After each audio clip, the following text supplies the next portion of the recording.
लाल बहादुर शास्त्री राष्ट्रीय प्रशासनिक अकादमी में उत्तराखंड सरकार का 3 दिवसीय चिंतन शिविर आयोजित हो गया है, जिसमें प्रदेश के सभी कैबिनेट मंत्रियों के साथ ही मुख्यमंत्री शिरकत कर रहे हैं।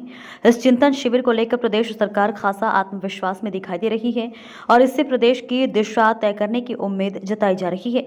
पत्रकारों से बातचीत करते हुए मुख्यमंत्री पुष्कर सिंह धामी ने कहा कि चिंतन के साथ ही चिंता करने की भी आवश्यकता है कि हमारा प्रदेश किस दिशा में आगे बढ़ रहा है।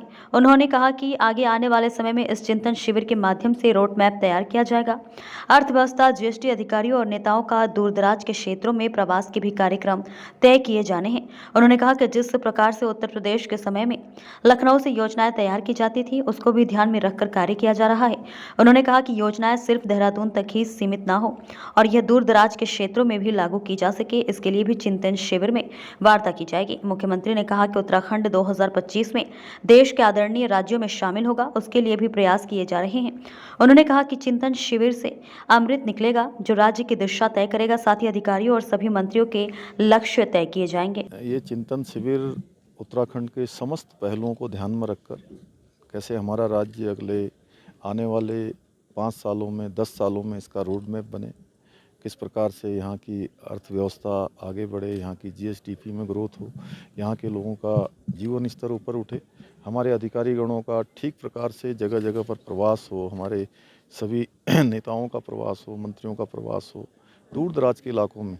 और जो विकास का मॉडल है वो जैसे पुराने समय में लखनऊ में मॉडल बनता था, लखनऊ में उत्तर प्रदेश के संयुक्त रूप से जब हम लोग वहाँ थे तो वहीं से योजनाएं बनती थी।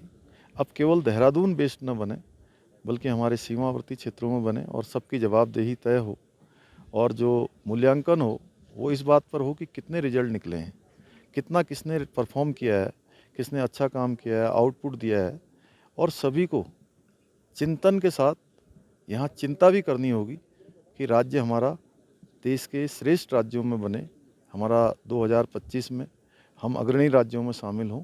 उसके लिए लगातार 3 दिवसीय यहाँ पर चिंतन चलेगा और इस चिंतन से मेरा मानना है कि निश्चित रूप से अमृत निकलेगा और इस अमृत से हमारा उत्तराखंड आगे बढ़ेगा। सर, कुछ लक्ष्य निर्धारित किया जाएगा अधिकारियों के लिए भी? हाँ, निश्चित रूप से अलग अलग सेशन में लक्ष्य निर्धारित होंगे, दिशा तय होगी कि हमें किस दिशा में जाना है, किस प्रकार के लक्ष्य हमारे हैं, कैसे हम हर क्षेत्र में उत्कृष्टता प्राप्त करें।